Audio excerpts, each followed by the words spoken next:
My name is Michael Franzese, and I was a former capo regime in the Colombo crime family back in New York, one of the 5 New York Mafia La Cosa Nostra families. Many of you know that I was in the gasoline business. And when I say that, people chuckle at times. Yeah, I was in the business, but I was really there to defraud the government out of tax on every gallon of gasoline. And people, I want to make this clear. I wasn't the only guy doing this. I didn't invent defrauding the government out of tax. It's done every single day, believe me, by different people in different businesses and different, occupations. The government is defrauded all the time. The thing that I was able to do, okay, or the thing that you have to figure out is to create a system that allows you to defraud the government on a wide basis for substantial money over a period of time and not get caught doing it. And I was able to do that until I did get caught, but we ran it for quite some time. Once again, let me make this clear. I'm not advocating that anybody steal tax money. I'm not telling you to defraud the government. I'm telling you what I did back in the day when I was in that life, okay? But I had to tell you that to set up the story. So I'm in the gasoline business for about 7 or 8 years, and we're defrauding the government out of tax on a huge basis. To give you an idea, I was selling 500 million gallons of gas a month to over 300 stations, 350 stations that I owned or operated or sold gas to. I also had 18 licensed companies to collect the tax on every gallon of gasoline. And then in turn, we devised a scheme not to pay the government. So at the height of my operation, I'm selling 500 million gallons of gas a month. And we're taking down 20, 30, 40 cents a gallon, whatever deal we made at that time. So if you do the math, it was a very, very considerable amount of money. At one point in time, I'm bringing in $6, $8 million a week into my operation. Now, is that going into my pocket? No, I didn't put $6 million a week in my pocket or $8 million, but I did pretty good. I'll tell you that much. I had my own jet plane. I had a helicopter. I had a house in Florida, a house in California, a house in New York. I had a couple of boats in the backyard. I was doing pretty good at that point in time.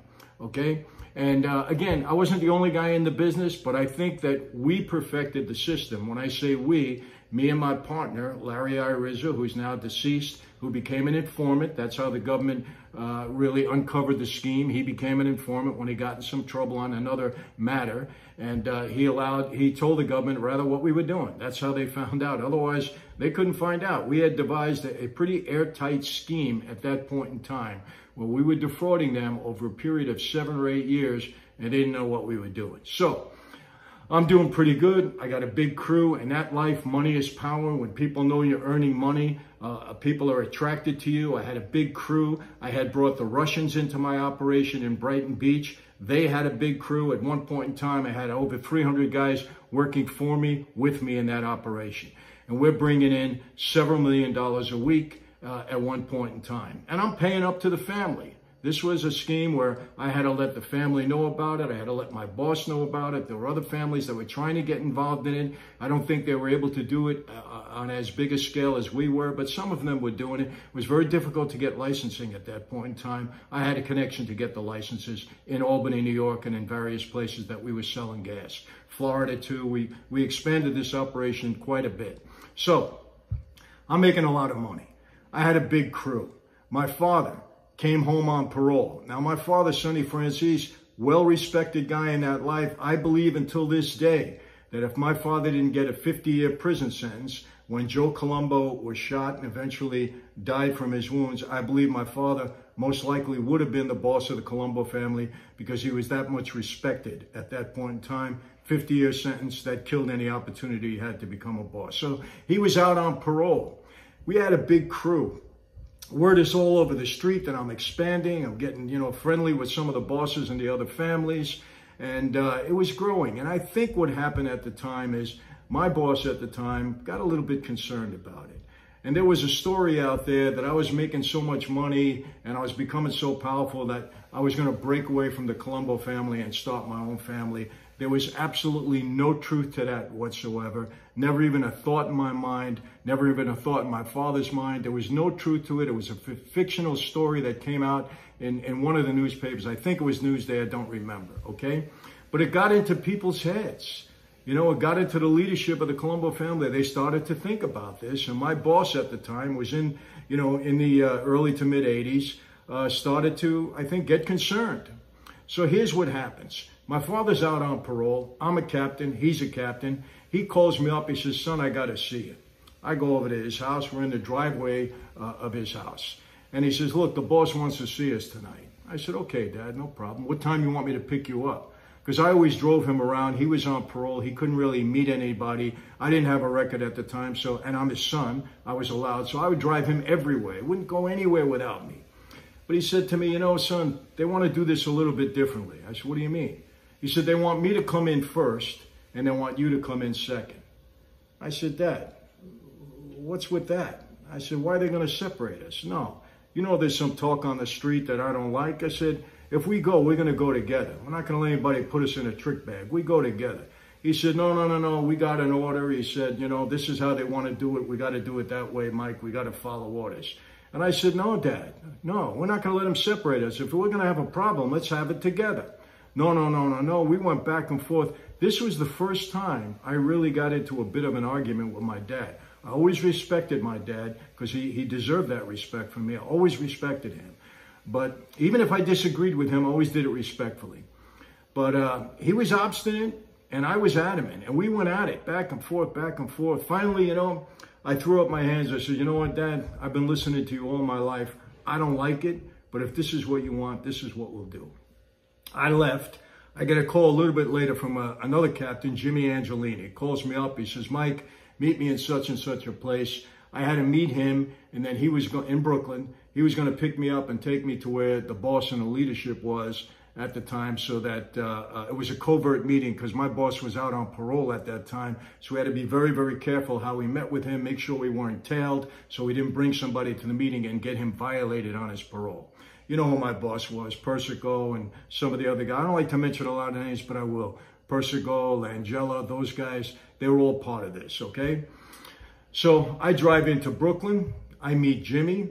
I park my car. I get in Jimmy's car. Now, there was a guy sitting in the back seat who I barely recognized. I seen him maybe once or twice. Didn't know who he was. So Jimmy's driving me to this meeting, this covert meeting, and we had to, you know, be careful. So he's driving around a little bit, making sure we didn't get tailed. I know I didn't get tailed. And I'm waiting for Jimmy to talk to me, to tell me what's up tonight, what's going on. Now, you got to understand something. I knew Jimmy all my life, okay? All my life. So I'm waiting for him to prepare me to tell me what this meeting is really about. He don't say anything. As a matter of fact, he starts talking to me about the Yankees. Now, I'm a diehard Yankee fan. I'll be honest with you, I didn't want to hear about the Yankees that night. I wanted to know what was going on. He don't say anything. Guy in the back was quiet. That was it. We finally get to this house in Brooklyn where this meeting, this sit-down was going to be. So we parked the car. It was a night in August. I'll never forget. Warm night, summer night.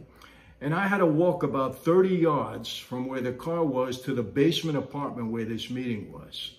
I get out of the car, and I assume that Jimmy gets out behind me and the other guy behind him. Now, I want to tell you this, people. One of the horrors of that life, and I really mean that, is you're a made guy, you make a mistake, you don't know it, your best friend walks you into a room, you don't walk out again. You've seen it in movies, I think you've seen it in Goodfellas. That's a real horrible part of that life, and obviously in 25 years of my life, I've experienced that. I was a captain. I start to walk down that path, and I'm saying to myself, hey, this isn't good. There's something wrong here. This guy isn't talking to me. I'm going into this meeting, it's midnight. I'll tell you what, people, I was scared. Believe me, I was scared. I mean, my knees started to shake, my heart started to pound. I remember that night so vividly that as I'm talking about it now, I can hear the crickets chirping. I can smell the fragrance of the flowers in the air that night. That's how keen my senses got, because I said, I'm going to walk into down that steps, that door's going to open, and I'm going to get blown away. This is the last thing I'm going to see in my life. And I'm telling you, I was scared. And you know what? I started praying. Now, I wasn't religious at all, but I found out, people, when you think you're going to meet your maker, you start to pray. And I'm walking, and people, I'm telling you, I don't know how I made it. And people said to me, well, why didn't you cut and run? You know, it wasn't heroic, people. It wasn't like, oh, I'm going to face my death, and it was some act of heroism. It was pretty much robotic. I was such a product of that life. I said, okay, man, if this is it, then this is it. I guess it's my time. And that's how I dealt with it. And I walked down that stairs, and I'll tell you, when that door opened, people, I don't know how I didn't faint. I'll be honest with you. It was scary. And people saw that I was nervous. I mean, and I think they expected that. So I get into the room. I knew what the setup was going to be. If I was going to get it, as soon as that door opened, there'd be somebody standing on the side, and boom, I'd be gone, right? That didn't happen. I walk into the room. My boss is there. We sit down at the table. Other boss is there. And they start to grill me about the gas business. I mean, grill me about the money. Hey, we heard you're taking down $2 billion a month. And I argue. I said, hey, you know, you read a newspaper article with everybody else, it's untrue. But when it comes to me, it's true. I said, that's nonsense. I'm turning over more money than this family has ever seen. And now you put me on the spot for it. I started to get mad. And then I caught myself, people, you don't get mad with the boss, right, wrong, or indifferent. You do not get mad with the boss. So I held myself, and I listened, and I answered the questions, because in my mind, I did nothing wrong, okay? This was my scheme. I was bringing plenty of money into the family. At one point, a couple of $1 million a week. I did nothing wrong, okay? Finally, okay, the grilling is over. Everybody's satisfied. We get up, have a glass of wine. We get hugs, the whole bit. I'll be honest with you, I just wanted to get out of there. I had it. I said, Jimmy, I got to drive out to Long Island. Drive me home. Drive me to my car, rather. I'm sorry.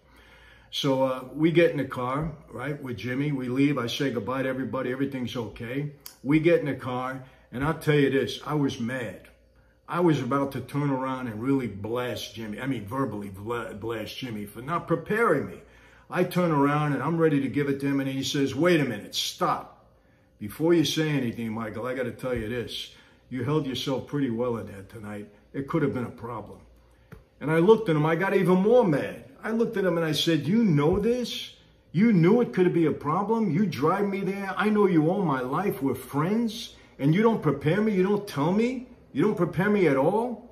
And he looked at me, and he knew the right answer. He looked at me and he says, well, let me ask you a question, Mike. If it was the other way around, would you have told me? I thought about it for a second. I shook my head and I said, no.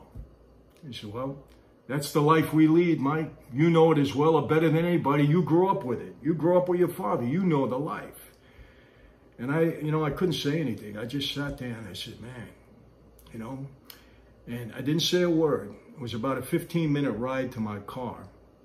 I go to get out of the car and he stops me. I'll never forget it. Grabs my arm and he says to me, listen, before you get out of the car, I want to tell you something. He said, I am your friend. He said, you're not going to like what I have to say, but you can take it to the bank. It's true. And I said, what are you talking about? What? He says to me, your father was in there earlier tonight. He didn't help you one bit, Mike. He threw you under the bus. And people, I'll be honest with you. I was so stunned when he told me that. I didn't know what to say. I didn't respond to it. I'm just shaking my head because you got to understand something. I got out of the car. I said, hey, good night. And I start to walk back in my car, and as I'm walking back, I'm saying, what could my father have done? He would never do that. But then knowing my dad as well as I know him, I said, I know what he did. Rather than support me and stand up for me and say, my son would never steal, he would never do anything like that, he kind of just backed off. He said, hey, I'm on parole. I don't do anything. My son does everything. If money is missing, I don't know about it. He kind of took the high road. And boy, that really hurt people, because I want to tell you something. Look, say what you want, but I worked really hard to try to get my dad out of prison. I left, medical school, a pre-med student rather, to join this life to help my father. That was my only concern. I got into that life to help my father. I want to be clear. I didn't aspire to be a mob guy my whole life. I was a ball player. I was going to be a doctor. But when my dad got his 50-year sentence, I wanted to help him, and he thought this was the way to help him. And I gave it my all. Now, I'm not making myself the best guy in the world, and I'm not copping a plea, and I'm not looking for sympathy. But I'll tell you what, at that moment, I was very disappointed in my dad.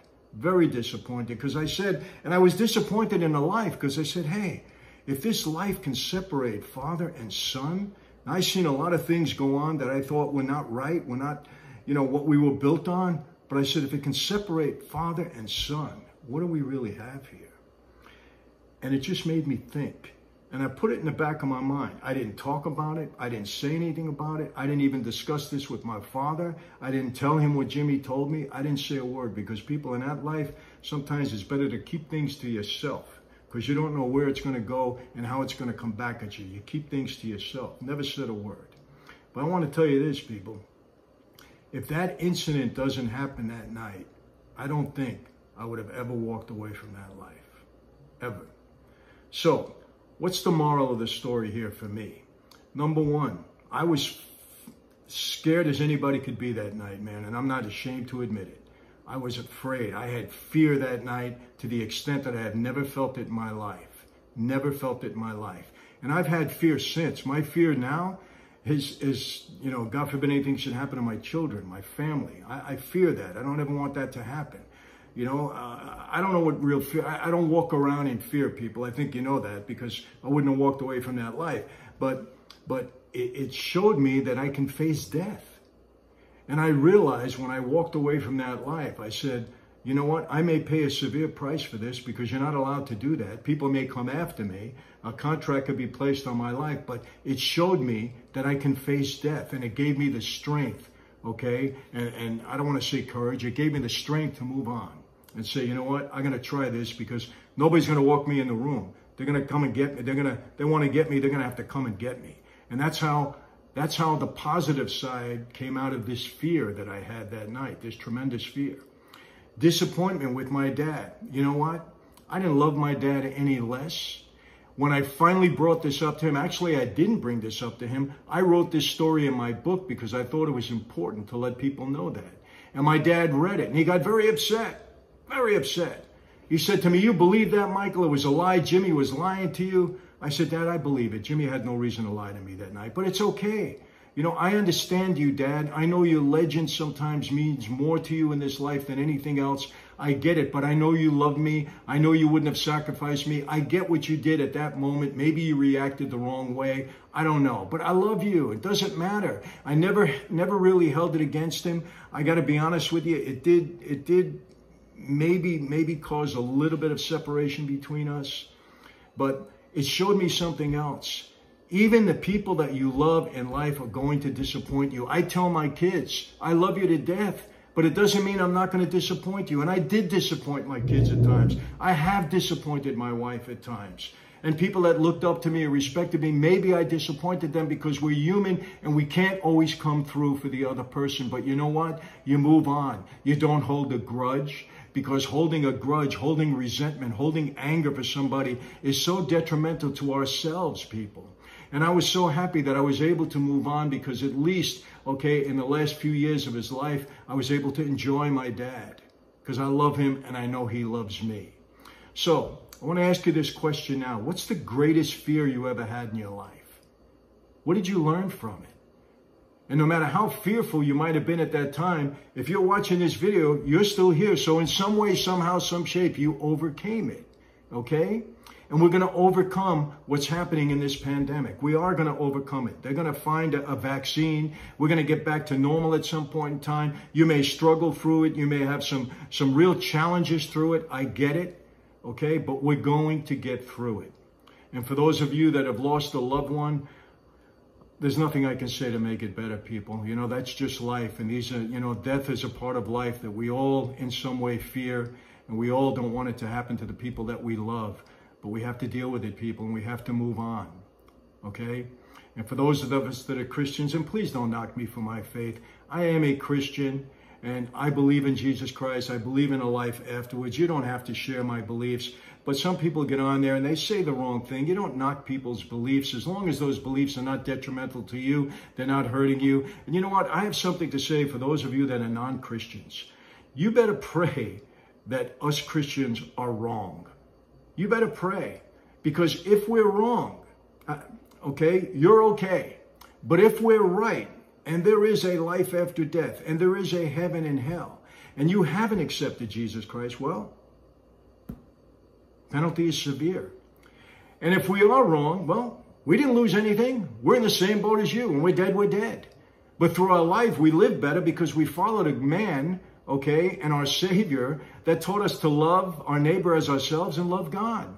And that's what we try to do. We're not all perfect at it. I certainly not. But that's what we're taught to do. So for those of us that believe in Christ, if we're right, we got everything to gain.